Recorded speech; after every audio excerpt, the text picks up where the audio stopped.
All right, well, let's talk a little EIP 4488. Sounds like a movie. Buterin issued a decreased cost and cap proposal that aims to reduce unprecedented levels of strain and risk breaking the network. All you people minting all your little JPEG frogs.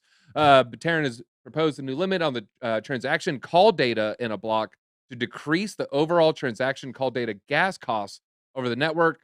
The post on the Ethereum Magicians Forum, EIP 4488, highlights concerns regarding high transaction fees. We all know about these high transaction fees on the layer one blockchains for rollups and a considerable amount of time to implement and deploy the data sharding. Now, we were talking about the EIP. Why do you think this EIP matters more than just a regular EIP? The most notable thing to me is the fact that it's coming from Vitalik Buterin. I mean, look at them. Yeah. If it's an EIP that he's proposing, I would say the odds are extremely high that it goes through. Yeah, yeah. So I mean, what he says, tends to move what's the sentiment of the Mhm. engineers and the developers working on the back end, working on implementing, writing all the code, going in GitHub and parsing over the data and checking it and doing all the bugs. When he says something like everyone's like, okay, they'll pay a little bit more attention. So his EIPs tend to get past. And you look at the number 4,488. There's a lot of them. There's thousands of them Mhm. out there. So while the entrepreneur cited alternative wherein the gas cost parameters could be decreased without further adding a limit to the block size, he foresees a security concern in decreasing the call data gas cost from 16 to 3. This would increase the maximum block size to 10 megabytes, I guess, and push the Ethereum peer-to-peer networking layer to unprecedented levels of strain and risk breaking the network. I mean, if it comes to the tech, I'm sure he knows what he's talking about here. It's worth rethinking historical opposition to multi-dimensional resource limits and considering them as a pragmatic way to simultaneously achieve moderate scalability gains while retaining security. Now, you see that written down, you're like, God, no one talks like that.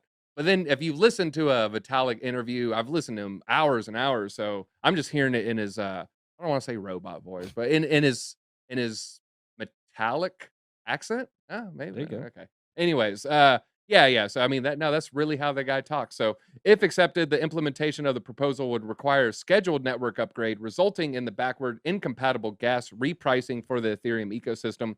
A worst case scenario would be a theoretical long run maximum of 1.2 million bytes versus a 12-second slot or 3 terabytes per year. So again, the guy knows what he's talking about when it comes to these solutions trying to make the Ethereum network work.